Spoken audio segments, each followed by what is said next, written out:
mengenai klausa. Video ini ditujukan untuk memenuhi ujian akhir semester mata kuliah sintaksis yang diampu oleh Dr. Dewi Suprihatin, MPD. Selamat menyaksikan! Melalui bab ini, teman-teman dapat memperoleh pengetahuan dan pemahaman mengenai pengertian klausa, jenis-jenis klausa, serta penerapannya dalam menggunakan bahasa Indonesia yang efektif. Setelah memahami sintaksis, alat sintaksis, dan konstruksi sintaksis berupa frasa, teman-teman diajak untuk mengenal klausa sebagai salah satu konstruksi sintaksis.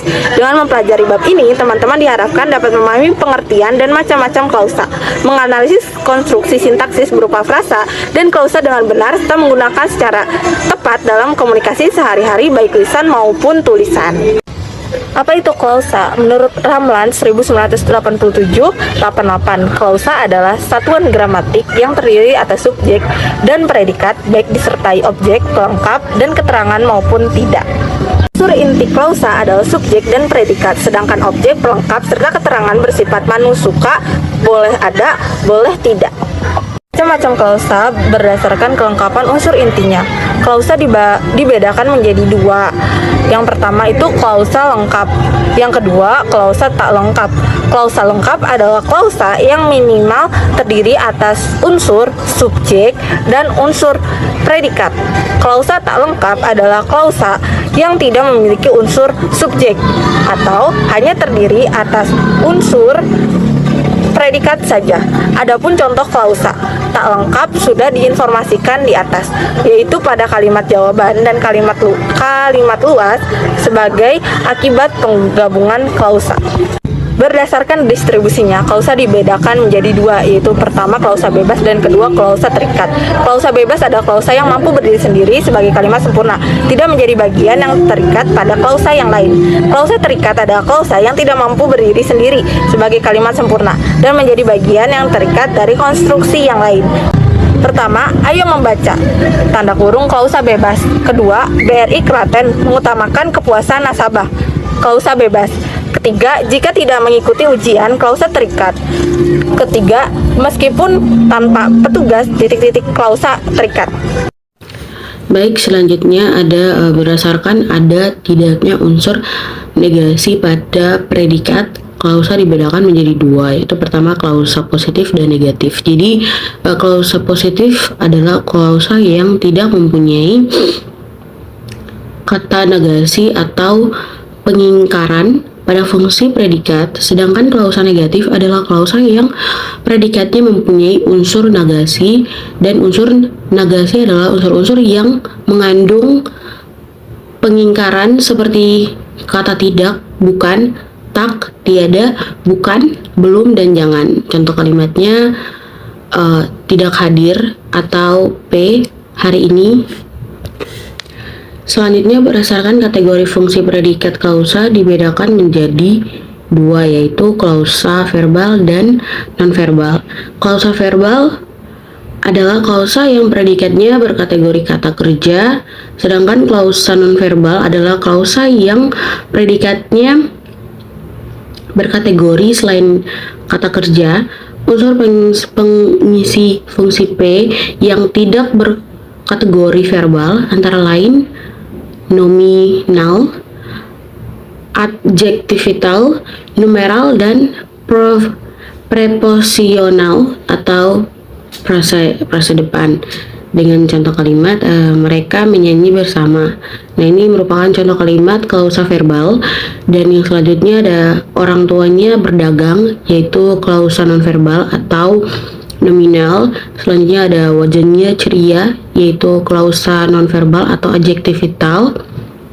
Selanjutnya mahasiswa di kelasnya 30 atau klausa nonverbal atau numeral.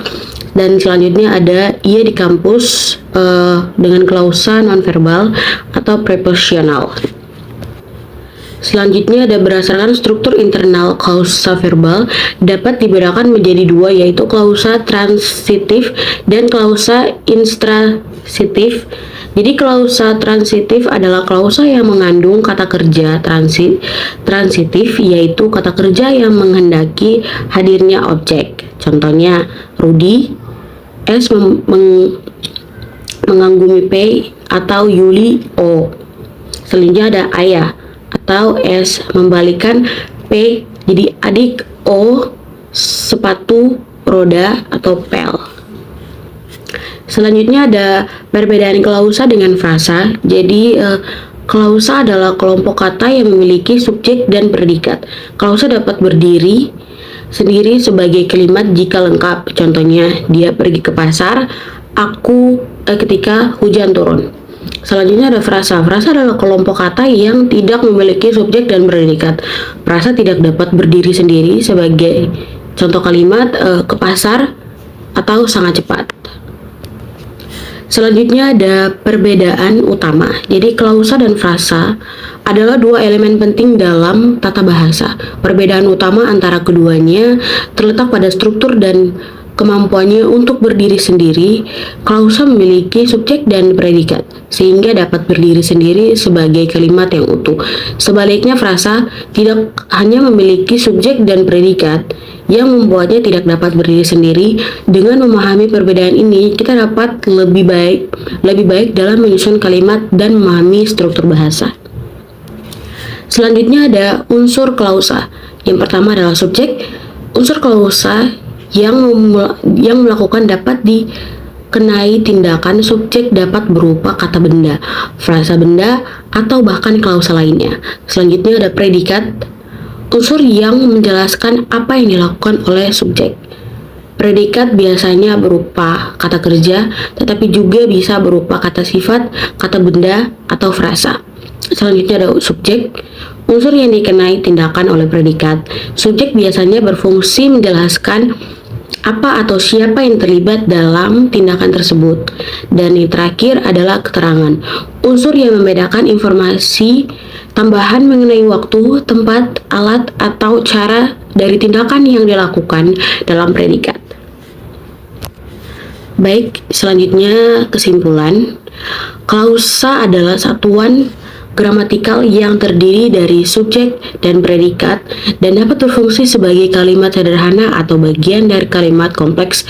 Unsur-unsur utama klausa meliputi yang pertama ada subjek, pelaku atau yang ditandai tindakan, kedua predikat, tindakan atau keadaan yang dijelaskan, dan yang ketiga objek, unsur yang dikenai tindakan jika ada. Yang keempat, keterangan, informasi tambahan mengenai tindakan. Klausa dapat berdiri sendiri atau tergantung pada klausa lain, sehingga membentuk struktur kalimat yang lebih kompleks. Nah, mungkin cukup sekian yang dapat kami sampaikan. Kurang lebihnya mohon maaf. Terima kasih. Bye.